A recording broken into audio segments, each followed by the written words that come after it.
Hello दोस्तों, स्वागत है आप सभी का आज के इस नए वीडियो में। दोस्तों आज की इस वीडियो में हम लोग बात करने वाले हैं क्लास 7 के मैथ का जो चैप्टर दूसरा है घातांक। ठीक है, उसी में जो लास्ट में आपका दिया हुआ है दक्षता अभ्यास, इसी को हम लोग हल करने वाले हैं। ठीक है, बिल्कुल आसान तरीका बताऊंगा, इजीली आपको सब कुछ समझ में आ जाएगा। ठीक है, तो आइए फटाफट इस क्वेश्चन को देखते हैं। जैसे क्वेश्चन नंबर 1 में कहता है कि -8 के घात में 7 के गुणा रूप में लिखिए। ठीक है, इसको हमें गुणा के रूप में लिखना है। तो किस तरीके से, बहुत आसान है। गुणा के रूप में घात में जितना दिया हुआ है ना उतना बार इस -8 को लिख देना है, बस यही चीज है। ठीक है, तो इसको हल क्या हो जाएगा, हल में सिंपल हो जाएगा। -8 ये एक बार हो गया, -8 ये 2 बार, -8 ये 3 बार, -8 ये 4 बार, और -8 5 बार हो गया, -8 ये 6 बार हो गया, -8 ये 7 बार हो गया। ठीक है, और यही आपका आंसर हो गया। बस इतना ही है और कुछ नहीं है।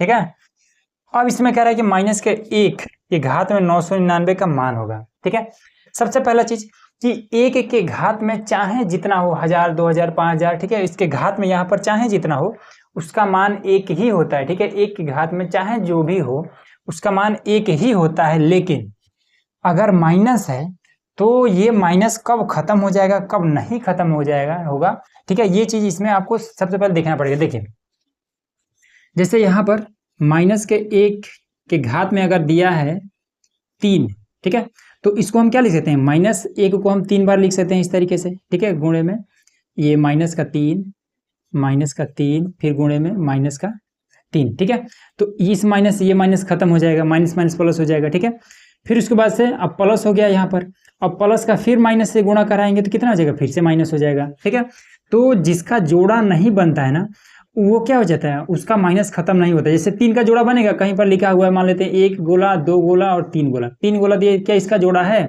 नहीं जोड़ा, इन दोनों का जोड़ा है, ये आपका सिंगल बच जा रहा है। ठीक है, तो जिसका जोड़ा नहीं बनता है उसका ये वाला माइनस खत्म नहीं होता है। ठीक है, तो ये तो मान लीजिए 3 है, छोटा है, तो इजिली आपको समझ में आ गया। लेकिन 999 को हम कैसे जानिए कि इसका जोड़ा बनेगा कि नहीं बनेगा। ठीक है, तो सिंपल 999 को 2 से आप भाग कर दीजिए। ठीक है, 999 को घात में चाहे जितना भी रहे उसको आप 2 से भाग कर दीजिए। ठीक है, जब 2 से भाग करेंगे तो ये पूरा पूरा नहीं कटेगा, दशमलव में आएगा। अगर दशमलव में आ रहा है मतलब कि ये माइनस आपका नहीं खत्म होने वाला है। ठीक है, 999 को अगर आप काटेंगे तो कितना हो जाएगा आपका, 2 चौका 8 और 2 नवा 18, 2 नवा 18, फिर बचेगा 1, 2 5 10, ये देखिए दशमलव में आ रहा है। ठीक है, तो इसलिए ये वाला क्या होगा, इसका माइनस खत्म नहीं होगा। तो सबसे पहले घात में 1 के घात में कुछ भी रहे उसका मान एक ही होता है, और उसके बाद ये माइनस आपका लग जाएगा, और यही आपका आंसर आ गया। ठीक है ना, क्लियर हो रहा है। उसके बाद से यहाँ पर आपका दिया हुआ है कि 3 की घात में 8 गुणे 3 की घात में 12 के आधार पर, ठीक है, आधार 3 पर घातीय संकेतन लिखिए। ठीक है, कभी भी ये चीज हमेशा याद रखना है कि जब ये वाला इसका, ये घात से मतलब नहीं है, अभी ये जो इसका आधार है ये वाला दोनों, ठीक है, 3 3, अगर दोनों सेम है तब ऊपर वाले ये जो घात हैं ये जुड़ जाते हैं, यही आंसर हो जाएगा। ठीक है, तो सिंपल यहाँ लिख देंगे, तो यहाँ पर हम लिख देंगे कि 3 की घात में 12 8 20, ये 20, और यही आपका आंसर हो गया। इतना आसान है। यहाँ पर देखिए कह रहा है कि 9 की घात में 7 भागे 9 की घात में 3 का आधार 9 पर घातीय संकेतन लिखिए।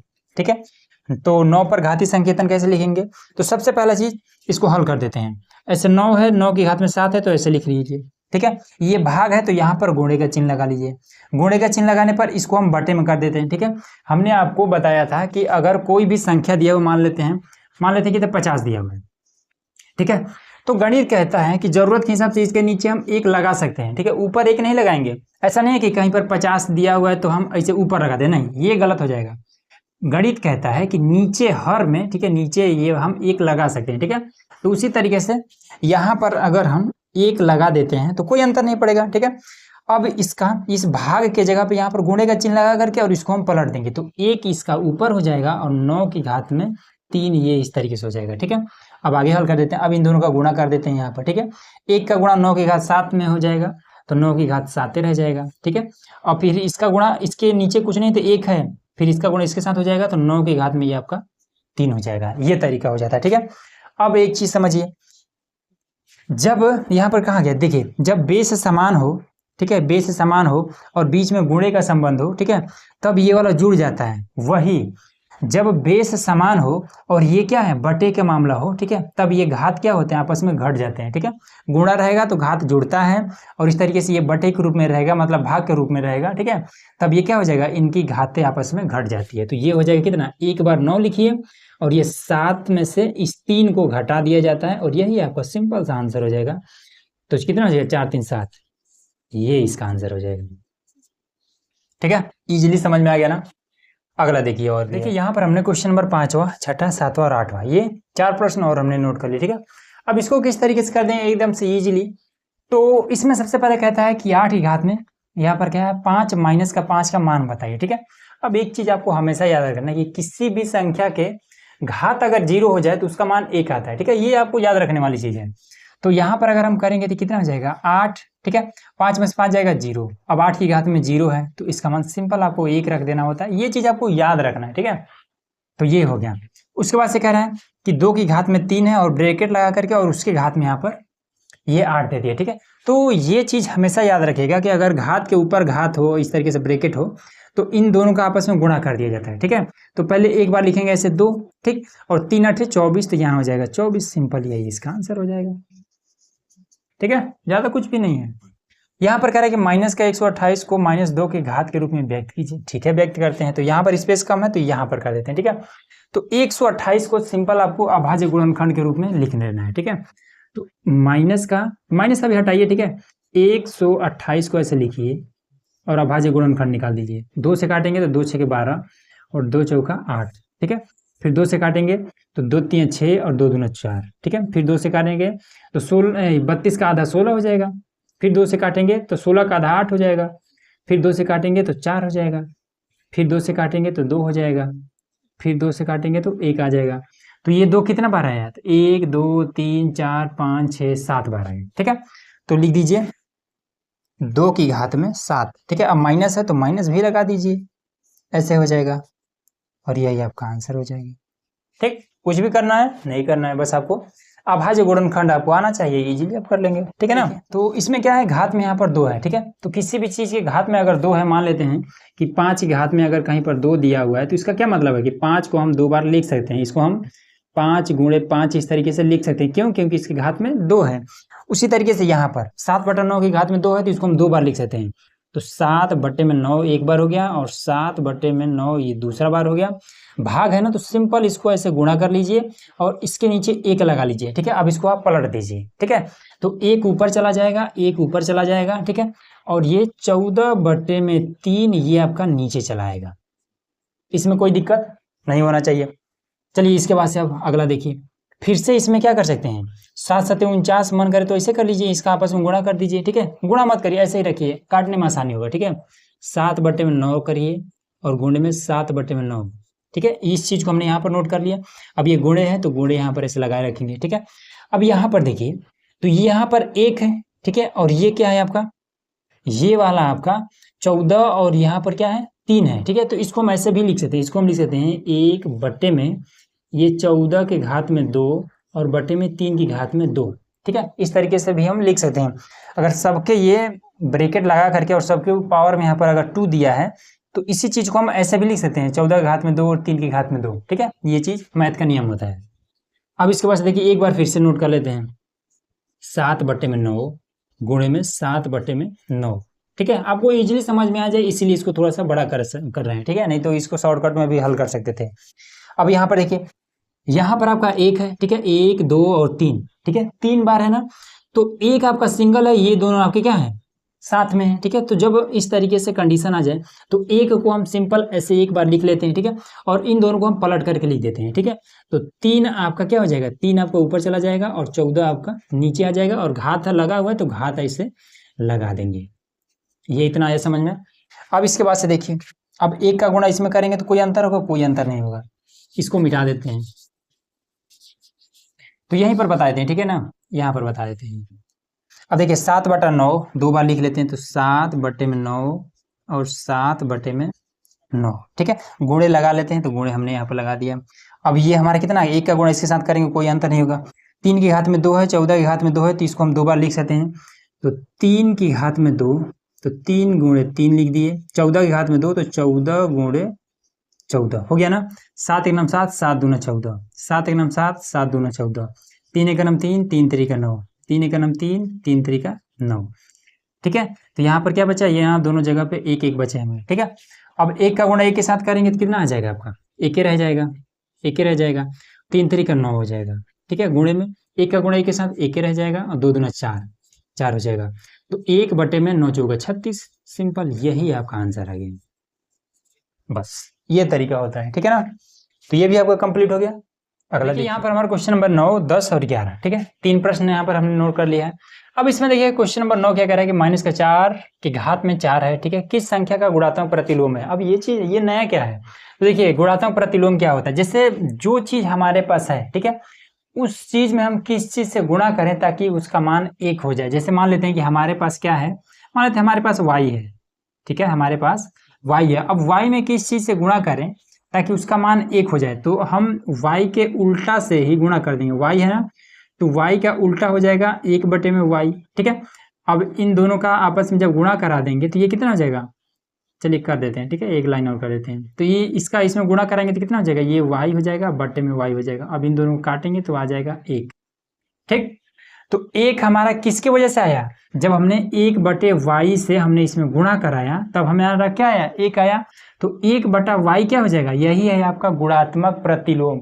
ये बात इतना क्लियर हुआ ना। बस इसी तरीके से सेम इस पर लगा दीजिए। तो देखिए माइनस का ये 4 है, ठीक है, घात में यहाँ पर 4 है। अब इसका गुणात्मक प्रतिलोम बताना है तो इसी का उल्टा कर दीजिए, तो गुणे में 1 में माइनस का ये 4 के घात में ये 4, इससे आपका ये कट जाएगा तो आपका आ जाएगा 1। ठीक है, तो गुणात्मक प्रतिलोम कौन हुआ, यही हुआ ना। तो इसका ये चीज ना लिख करके डायरेक्ट हम लिख देंगे क्या, कि गुणात्मक प्रतिलोम, इसको मिटा दें। ठीक है, और इसको भी मिटा करके बिना काटे इसको लिख देते हैं। ठीक है, माइनस का ये 4 के घात में ये 4 है और गुणे में 1 में ये माइनस का 4 के घात में 4। ठीक, तो लिख देंगे कि गुणात्मक प्रतिलोम 1 में माइनस का 4 की घात में 4 है। बस यही आपका आंसर हो जाएगा। चलिए ये वाला आप क्वेश्चन नंबर 10, इसमें कह रहे हैं कि पृथ्वी से चंद्रमा की औसत दूरी कितना है आपका, 38 करोड़ 44 लाख हो जाएगा। ठीक है, इकाई, दहाई, सैकड़ा, हजार, 10,000, लाख, 10 लाख, करोड़, 10 करोड़। ठीक है, 38 करोड़ 44 लाख हो जाएगा। ठीक है, मीटर है, इसे वैज्ञानिक संकेतन में व्यक्त कीजिए। ठीक, अब कैसे करेंगे, वैज्ञानिक संकेतन का मतलब होता है कि ये जो इतना सारा जीरो दिया हुआ है ना, इसको समेट करके एक जगह कर देना। ठीक है, कैसे करेंगे, देखिए सबसे पहले क्या करेंगे कि इसमें देख लेंगे, ये वाला एक अंक हम यहाँ पर नोट कर लेंगे। ठीक है, एक अंक जो है 3, इसको हम नोट करके दशमलव लगा लेंगे। ठीक है, अब दशमलव लगाने के बाद से ये वाला सारा हम यहाँ पर नोट करेंगे। ठीक है, तो 8 4 और 4, 8 4 और 4, ये जीरो नहीं नोट करेंगे। ठीक है, 3.844 ये इतना आ गया। अब गुणे लगाएंगे और यहाँ पर लिख लेंगे 10। ठीक है, अब 10 पर कितना हम घात लगाएंगे, ये चीज है आपका क्या हो जाएगा, वैज्ञानिक संकेतन हो जाएगा। तो कितना लगाएंगे, तो देखिए एक अंक छोड़ करके और पीछे का जितने भी अंक है सभी को गिन लेते हैं। ठीक है, तो एक अंक 3 छोड़ दीजिए, तो गिनिए कितना, 1 2 3 4 5 6 7 8 है। तो यहाँ पर सिंपल आपको लिख देना है 8 और यही आपका आंसर हो जाएगा। ठीक है, यही वाला चीज यहाँ पर हमने दशमलव के रूप में लिख दिया है बस, और हमने कुछ भी इसमें एक्स्ट्रा नहीं किया है। यही इस तरीके से कर लेंगे ना। अब इसको भी इसी तरीके से करिए। देखिए यहाँ पर कितना है, भी तो बहुत भारी दिया है। कह रहे कि प्रकाश के एक किरण द्वारा वर्ष में तय की गई दूरी। ठीक है, प्रकाश का एक किरण से एक वर्ष में कितना दूरी तय किया गया, तो यहाँ पर ये इतना सारा दिया हुआ है। ठीक है, इसे वैज्ञानिक संकेतन के रूप में व्यक्त कीजिए। तो वही चीज सेम, यहाँ पर 9 है ना, तो 9 यहाँ पर लिख लीजिए, 9 यहाँ पर हमने लिख लिया, दशमलव लगा दीजिए। अब इसके बाद से कितना है, 66 है, 0 और 5 है। ठीक है, तो ये लिखिए 66 0 5 लिखिए। ठीक है, अब गुणे में 10 लिख लीजिए। ठीक है, अब इस पर कितना जीरो लगेगा, कितना अंक लगेगा, जीरो नहीं, कितना अंक लगेगा, तो एक अंक छोड़ करके बाकी सबको गिन लीजिए। ठीक है, तो कितना है, 1 2 3 4 5 6 7 8 9 10 11 12 13 14 15 है। ठीक है, तो घात में लगा दीजिए 15 और यही आपका आंसर हो जाएगा। बस इसी तरीके से करना है। ठीक है, हो गया कि इजीली। और भी क्वेश्चन उसको देखिए। अब देखिए यहाँ पर हमारा क्वेश्चन नंबर है 12 और 13, ठीक है। 14 और 15 अभी हम बता रहे हैं, ठीक। सबसे पहले 12 को देखते हैं। इसमें कह रहा है कि 2 की घात में 38, 5 की घात में 32 का मान ज्ञात कीजिए तथा बताइए कि इसमें कुल कितने अंक हैं, ठीक है। तो सबसे पहले आपको 2 चीज पता होना चाहिए, ठीक है। पहला चीज कहाँ बता दें, यहाँ बता दें, ठीक है। पहला चीज कि गुणा में घातें जुड़ती हैं, ठीक है। कब? जब 2 की घात में अगर कहीं पर दिया हुआ है 5 गुणे 2 की घात में दिया हुआ है 7, ठीक है। देखेंगे कि ये दोनों आपस में बराबर हैं, तब एक बार हम कहीं से 2 लिख लेंगे और इन दोनों को जोड़ देंगे, ठीक है। घात यही है, दोनों है ना, 5 और 7 ये घात है, तो यही दोनों जुड़ जाएगा, तो 7 5 12 इस तरीके से लिख दिया जाता है 12, यही आपका आंसर हो जाता है। पहला चीज, ठीक है। दूसरा चीज कि जब 2 की घात में एक मान लेते 5 है और एक 2 की घात में 3 की घात में 5 है, इस तरीके से। यहाँ पर हम क्या देख रहे हैं कि ये दोनों जो बेस है इस बार बराबर नहीं है, लेकिन घात इसका बराबर है, ठीक है ना। घात इसका बराबर है, तब इस कंडीशन क्या हो जाएगा, इन दोनों का गुणा कर दिया जाता है, ठीक है। 2 3 6 गुणा करके, और घात सेम है ना, तो एक कोई घात उठा करके इसके घात में रख दिया जाता है, ये हो जाता है इसका आंसर, ठीक है। इतना बात तो आया समझ में ना। अब इसके बाद से देखिए, अब यही वाला चीज हम यहाँ पर अप्लाई करेंगे, ठीक है। अगर हम इस चीज को, जैसे यहाँ पर 5 की घात में 32 है, तो यहाँ लिख लेते हैं पहले 5 की घात में पहले 32 लिख लेते हैं, क्योंकि इसमें हमें कुछ भी नहीं करना है। 5 की घात में 32 हो गया ना। अब आ जाइए, अब ये 38 32 से कितना अधिक है, 38 32 से 6 अधिक है ना। तो अगर हम इसको लिख दें 2 की घात में 6 गुणे 2 की घात में ये 32, तो क्या इसमें कोई अंतर होगा? जब ये दोनों सेम ही है तो फिर से जब इसको, इसमें क्या हो जाए, जब सेम है तब ये 6 और 32 जुड़ करके फिर से 38 हो जाएगा एक बार, ठीक है ना। तो मतलब कि ये क्या लिखा हुआ है, ये 2 की घात में 38 से लिखा हुआ है, बस इसको हमने तोड़ करके अलग अलग कर दिया है। ये बात इतना समझ में आया ना। अब इसमें देखिए, हमने अभी इससे ये जो 2 की घात 6 है इसको थोड़ा सा अलग रखिए, ठीक है। 2 की घात में 6 को इसको अलग रखिए, ठीक। अब यहाँ पर देखिए, हमने अभी ये वाला रूल आपको समझाया ना कि जब ये दोनों आपस में बराबर ना हो और ये घात आपस में बराबर हो, तब हम क्या करेंगे, नीचे वाले का गुणा करके और एक बार घात लगा देंगे, यही हमने बताया ना। यहाँ पर देखिए, ये घात दोनों के बराबर है, ये दोनों बराबर नहीं है, ठीक है। तो इन दोनों का गुणा करके और यहाँ पर लिख सकते हैं 2 5 10 लिख सकते हैं ना। फिर 32 को हम एक बार ऐसे हम लिख सकते हैं, हमने लिख दिया, ठीक। अब 2 की घात में 6 को हम क्या लिख सकते हैं, 2 की घात में 6 का मतलब होता है कि इसको हम 6 बार लिख सकते हैं, 2 को, ठीक है ना। इस 2 को हम 6 बार लिख सकते हैं, तो लिख देते हैं, 1 बार हो गया, 2 बार, 3 बार, 4 बार, 5 बार, 6 बार हो गया, ठीक है। अब ये 10 की घात में ये 32 को 32 बार लिखना तो ये पॉसिबल है नहीं है, ठीक है। यहाँ पर स्पेस से नहीं है उतना, तो इसको हम ऐसे ही लिख रहे 10 की घात में 32, ठीक। अब इसका गुणा करिए, 2 दूना 4 दूना 8 दूना 16 दूना 32 दूना 64, तो सिंपल यहाँ लिख दीजिए 64 गुणे में 10 की घात में 32, हो गया क्लियर।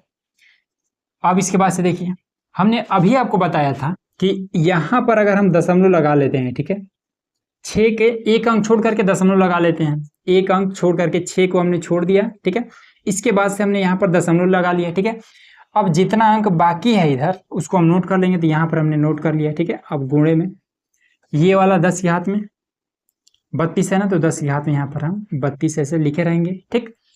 अब उसके बाद से क्या होता है कि इस अंक के बाद से, ठीक है, दशमलव के बाद से जितना अंक होता है ना, उतना हम क्या करते हैं, यहाँ पर 0 हम लगा लेते हैं।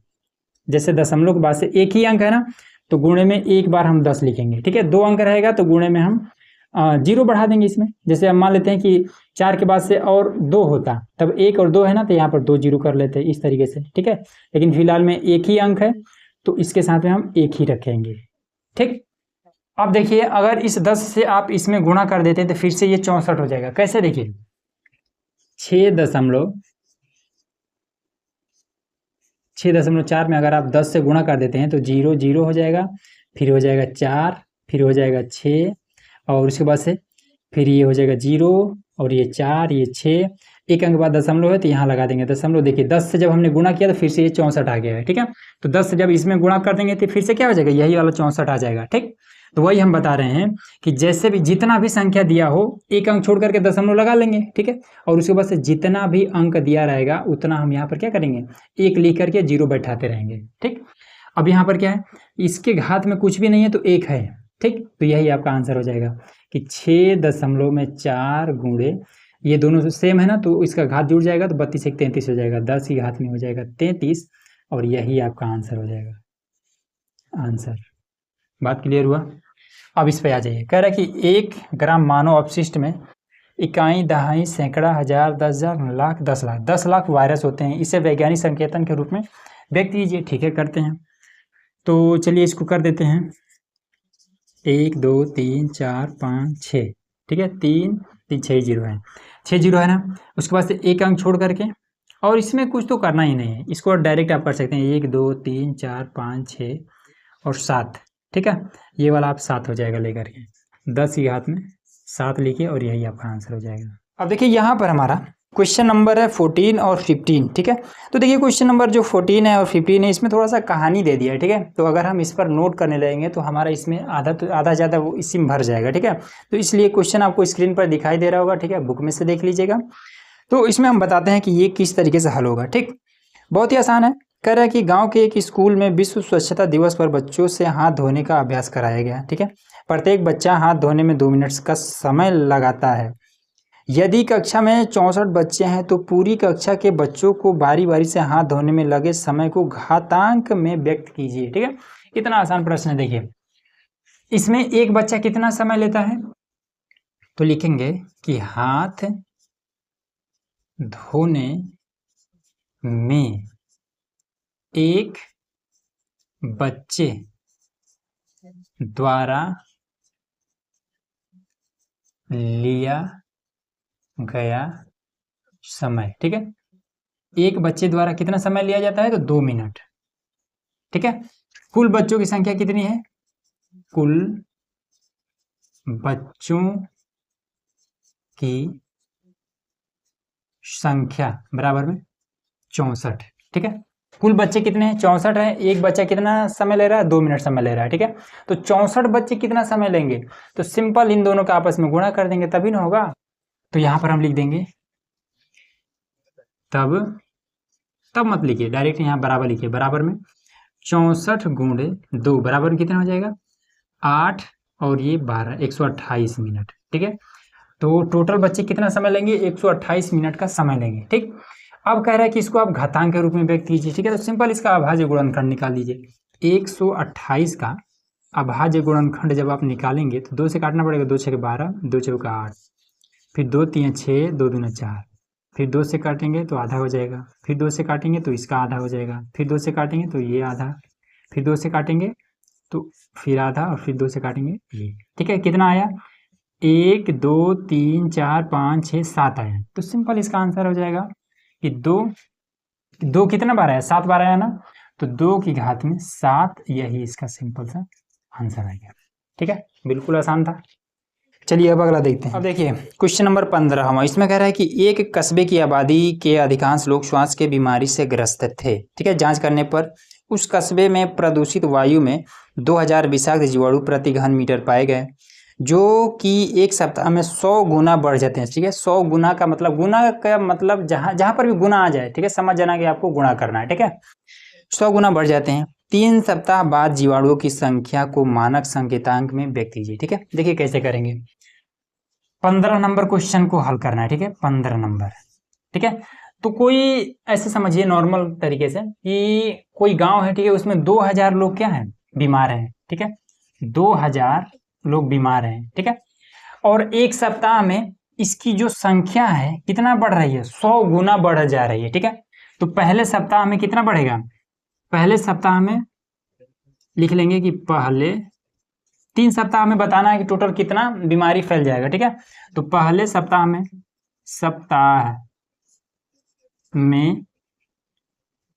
मरीज लिख लेते हैं, ठीक है। पहले सप्ताह में मरीज कितना हो जा रहे हैं, 2000 तो पहले से ही थे, ठीक है, 2000 थे, 100 गुना बढ़ जाता है, तो 100 गुना बढ़ गया, ठीक है। 2 जीरो ऐड कर लेंगे तो कितना आ जाएगा, 3 जीरो पहले से था, 2 जीरो और ऐड हो गया तो 5 जीरो, 2 3 4 5 जीरो। पहले सप्ताह में ये इतना होगा, ठीक है। अब दूसरे सप्ताह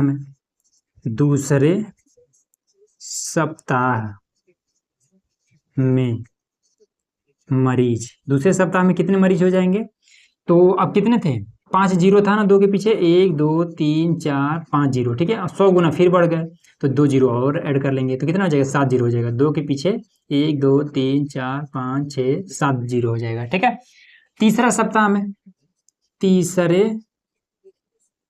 सप्ताह में मरीज कितने हो जा रहे हैं? तो कितना 7 जीरो था ना, 1 2 3 4 5 6 7 जीरो था ना, फिर 100 गुना बढ़ गए 9 जीरो हो जाएगा। 1 2 3 4 5 6 7 8 9 जीरो। ठीक है, अब सिंपल इसी को आपको घात के रूप में लिख देना है। ठीक है, कैसे घात के रूप में लिखेंगे? तो ये हो जाएगा कितना 2 दशमलव, ठीक है, और उसके बाद से क्या करेंगे, अब इसको हम 10 के रूप में लिख लेंगे। ठीक है, 10 के घात के रूप में लिख लेंगे। तो कितना जीरो है? 1 2 3 4 5 6 7 8 9 9 जीरो लगा दीजिए। ठीक है, अब यहाँ पर हमने दशमलव लगाया था ना, हमने आपको क्या बताया था कि एक अंक छोड़ करके यहाँ दशमलव लगा लेंगे और इसके पीछे जितना भी अंक रहेगा उसी को गिन करके यहाँ पे लिख देना होता है। ठीक है ना, तो यहाँ पर अब लिख देंगे। तो जब गिना है हमने तो कितना 9 अंक मिले हैं, तो ये 9 हमने यहाँ पर लिख दिया। अब यहाँ पर दशमलव लगा है तो मन गए तो यहाँ पर आपको जीरो लगा सकते हैं, या फिर कुछ सब कुछ हटा करके 2 गुणे 10 की घात 9 भी हो सकता है, और 2.0 गुणे 10 की घात 9, ये दोनों एक ही चीज़ है। ठीक है, दशमलव के बाद से जीरो का कोनो मतलब नहीं होता है। तो यही आपका आंसर हो जाएगा। ठीक, इस तरीके से। तो इस तरीके से हमने दक्षता अभ्यास भी आपका पूरा क्लियर कर दिया। ठीक है, तो अब चलिए मिलते हैं इसके अगले चैप्टर में। ठीक है, तो उसके लिए आप चैनल को सब्सक्राइब करके रखिएगा ताकि जब अगला चैप्टर का सॉल्यूशन लाएं तो उसका नोटिफिकेशन आपको इजीली मिल जाए। ठीक है ना।